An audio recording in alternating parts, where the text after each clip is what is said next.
We found that one day that there came some senior students from different colleges and they started getting us out from the classes and go home. And they say, then we wonder what's going on. They say, well, there is a strike. So the word strike was the word that I learned for the first time.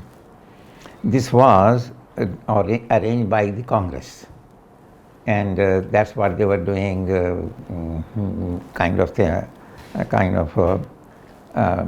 revolutionizing and making the strikes and sometimes even getting very aggressive. So that is something, well, as I say, I was somewhere in the 5 or 6 class. Then things went on, and we felt like that as far as the Pakistan movement is concerned, my family was very much devoted to Muslim League. Nowadays there are several Muslim Leagues, but that was the Muslim League of All India Muslim League.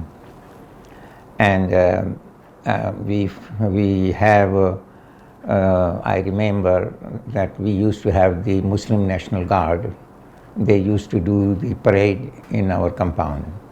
And so I learned, as a matter of fact, how to drill. And also there was some kind of approach that like adult education. So they were also being conducted in my uncle's home. And so this is something that is happening. After the Pakistan had, then I would also say that there was some election going on for the National Assemblies, whatever the name was at that time. And our polling station was somewhere in the middle of the town. My uncle, my father, and all the young people, they were the organizer. One thing that I vividly remember, that the person who was going to be a candidate on the Muslim League ticket, his name was Sayyid Zakir Ali. So people used to make different kind of slogan, and I remember that's the same Muslim League है, Muslim है तो Muslim League में मरकज सरकर दूर न जा, Sayyid Zakir Ali को vote they. Something like that they were chanting all over. So the day of the polling, he came to the polling station, and then he was garlanded with the bill of those times, full of them. I do not know how much it cost, and they presented to him. The local people who were running the campaign, they had the donation and gave back to him for further expenses.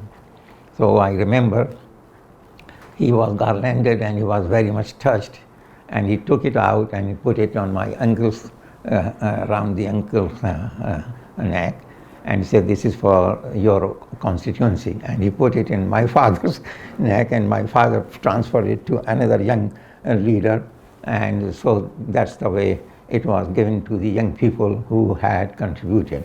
So this is the kind of situation that people not only giving their votes, they were also giving their notes, as they used to say, and they were very dedicated. Now then I would say something very significant, that although I was born in India, but I was born Pakistani in India, I should say. And there was so much of fervor going on around. We felt in 1947, it was partition and Pakistan came into being.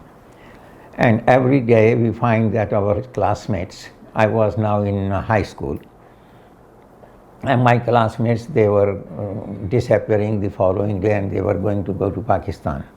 Some of our family members had also gone to Pakistan, and we were very much looking forward to going back to Pakistan, but my father had no idea of moving from there, and I will tell you perhaps why it happened and why he made that his mind to leave.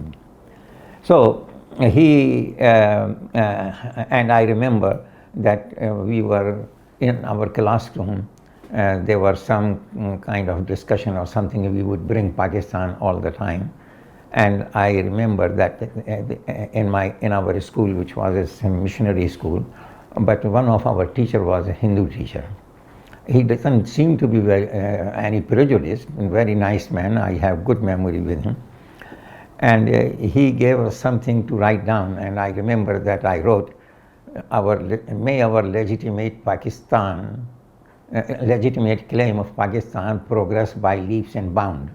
I think he was trying to make us use some of the phrases like leaps and bounds, and that's the way we wrote. And he looked at it and made the correction and gave it to me without any, but anyway, this is the kind of situation. Then the final, when we reached high school, then there was taking a photograph. And all the students and the faculty member, they were there and they got going to be photographed. So I remember personally myself that at the background where the photograph was going to be taken, on the gate of the big hall, I wrote Pakistan Zindabad in Urdu. So nobody noticed until the picture was taken. And once the picture was taken, the Hindu boys, and most of them, they made a protest. What is this? And we will have another picture, but nobody had another picture. We were all scattered. That's the kind of situation we had. After the partition had taken place, there were some skirmishes and then some disturbances going on in the city where we were. And there was one Sikh temple called Gurudwara. From there, a group of people, a huge number of people, they started walking towards the Muslims' residence. And then they found somebody who was a standing elderly person. They tried to catch hold of him, and he tried to save in somebody's stable. They went there and killed him. And after having killed him, they went back. So this became a big news. And then what is going to happen? My father, with his police escort, went to the Gurdwara right away and had some of the people arrested. So this is the kind of situation that I recall.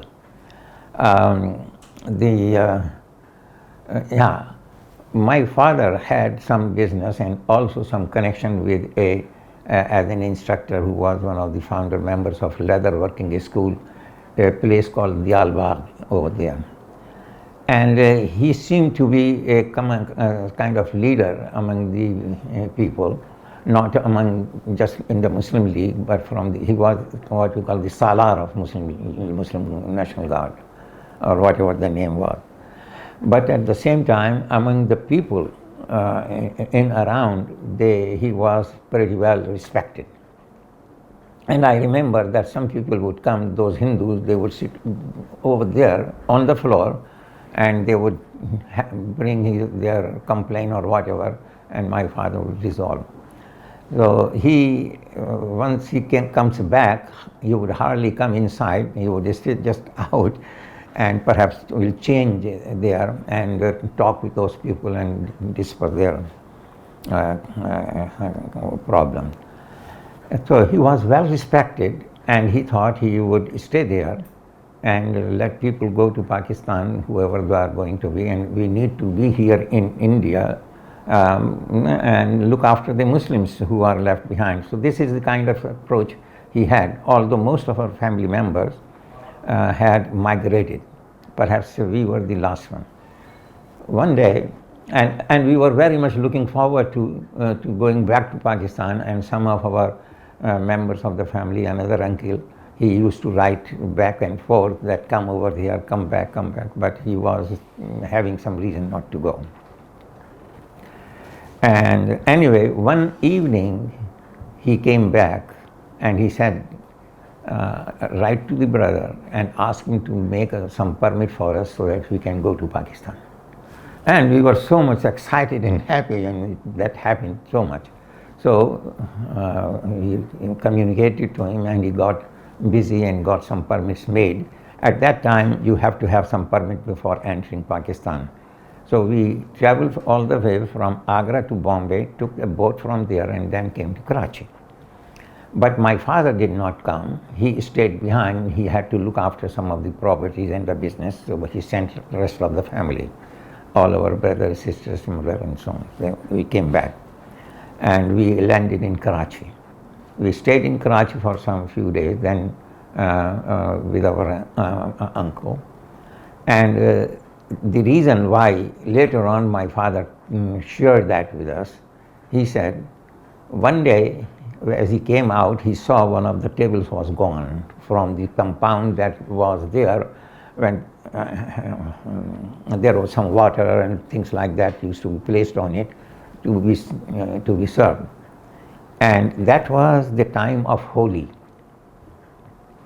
That's Holi, you know, the Hindu celebration where they have a bonfire and they pick up things and they put over there. So that was gone. So he said that I got so much affected that I had my head giddy, and I had to hold the pillar and stood by. And told me, Khan Sahab, आपका इकबाल गिर चुका है, अब आपको यहाँ रहने की ज़रूरत नहीं है. इनकी इतनी हिम्मत हुई कि खान साहब की ये टेबल कंपाउंड से उठा करके ले गए, इसके मायने आपका. तो he decided, and of course once he decided, it was nothing to be turned back. His friends, Hindus and others, and then those people in Diyarbakir, they said, well, these are the people who were young people and they came from Pakistan, Sharanarthi, and they didn't realize, you know, that you are still Chaudhary and so on and so forth, and it's out of question. Whoever that was, who could come into my compound, took the table away, and that means that my Iqbal is gone down. So anyway, that's the way we were in Pakistan. And of course we continued our studies there. My family stayed in Pakistan for some time. Then my father came temporarily and had it located in Hyderabad. I stayed in Karachi for the purpose of education. As a matter of fact, I stayed only for 9 years in Pakistan, from 1950 to 59, and then went away. And ever since I have been away, of course I have been coming back and forth recently. So this is the kind of a story that I can share, how we migrated and why, as a matter of fact, it was something we consider that it was lucky for us that those people had taken the table away. Otherwise, perhaps my father would have not come and we would still be stuck in India. There is one, and there were questions also raised at the time of Pakistan, before Pakistan came into being. I may quote one thing. There is a book, The Verdict on India by Beverly Nicholas. It was sometimes written soon after the Pakistan movement was launched in somewhere 1940. And he talked with Qaid-e-Azam. And he asked him that, you know, the way you are asking for Pakistan, it would be so much threatened and so much economically challenged, and the people would be very much at disadvantaged position as opposed to living in the entire India. And Qaid-e-Azam mentioned that, and he said that I do not ask, I answer the question right away, but sometimes it is perhaps important that I ask you a question. What would you consider if the Great Britain remains as an independent country and remains poor and underprivileged, as opposed to be a colony of France and then very rich and prosperous? Certainly we would be like to be independent and work out to get out of our poorness. So that is precisely what Pakistan is going to be that way. Instead of under the domination of the other nation, we would like to be independent and establish a country of our own. So this is something that Muslims, in fact, had been trying to regain the power that they had lost over the period of time in India. Hindus or Congress joined as a later on. And we can go back as far as 1757, when British realized that the central India of Mughals was getting weak, and so they were extending and making their own decisions and occupying some land and making their own buildings and fortresses. Siraj-ud-Dawla, who was a young man, he stopped them and he fought. And finally, because of the conspiracy of his prime minister or leader, Jafar, and whatever other reasons maybe, he lost. Then we go to 1799, and that was Tipu Sultan. And he challenged British also in the south. And again, because of another conspiracy, and there is a detail. So they lost. And after that, the British general said that there is nothing that can stop us from capturing India. Now, this was the struggle of Muslims of getting out of those people who were trying to capture the Muslims' country. Then we go back to 1857, and that was again Muslims' approach, with the exception of one or two, Jhansi Ki Rani, and they were trying to get rid of British Raj and establish the Muslim empire again the way it was. Then, of course, it did not work. Then in Reshmi Rumal, Tehreek, what we call the silk letter movement, and that was again a struggle launched in 1920s, and that was the idea of having Turkish and Afghan forces come and capture India, and then liberate, and then have the Muslims rule back. This is something, a struggle going on. Then came into Congress, and they say yes, we would have, and then Khilafat movement also. Anyway, so this was all the struggle of Muslims of regaining their power back.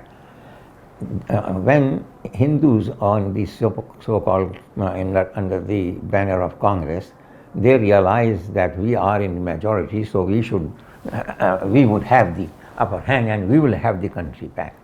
So this is the kind of situation when Qaid-e-Azam and Muslim leaders saw that when we get the independence of the entire country, we would be under the domination of Indians, Hindus.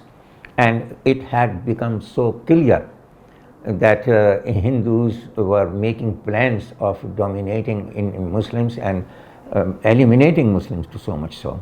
And there were several evidences. In fact, many of them they are written somewhere in the history also.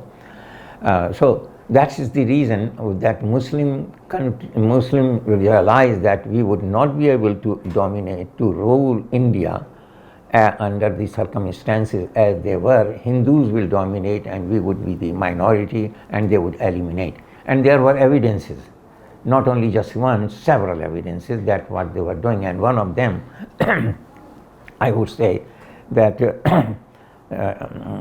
Qudratullah Shahab, who was also a bureaucrat and a good writer, he wrote in his Shahabnama, he was the secretary in Bihar or Orissa and of the chief minister. The chief minister of that province also was a member of the Congress working committee. And once they came back, he brought the minutes, and since he was his secretary, he would pass on the relevant papers to different departments, and he saw that these minutes were saying that we should try to keep Muslims away from the main position, like there were very many Muslims in police, head of the stations, take them out from there and put them in the offices. Their licenses of the weapons like guns do not renew them, and a number of things that they were. So he got alarmed, made a copy and came to Delhi and wanted to meet Quaid-e-Azam. In a few days he managed to meet Quaid-e-Azam, and he said, this is something that I have come here for. So he asked, Quaid-e-Azam asked him what he was doing. So he said that he was his secretary, and that's how it came. Quaid-e-Azam said, you shouldn't have done that. He trusted on you and you betrayed. You shouldn't have done that. I mean, this is the kind of standard that Quaid-e-Azam had. Anyway, he listened to him and looked at him. So this is the kind of evidence, one of the evidences that the Hindus had already planned to terminate, to eliminate, and that's what we are seeing in Manawar, Junagadh, and Kashmir and Hyderabad, and Bhopal, all these states, what they did and what is going on still. So the message is that it is, one thing is that it was essential for Muslims to have their own land. It was not possible. They have been struggling for the last couple of 100 years. It was, and they found that it was not possible to rule, to have back India as their own country and rule it. So they found what could be possible, and that is only the possibility that Pakistan could have in the area that we had. So as a matter of fact, with a two-nation theory of Quaid-e-Azam, and then with the help of the Muslim League and other leaders like Liaquat Ali Khan,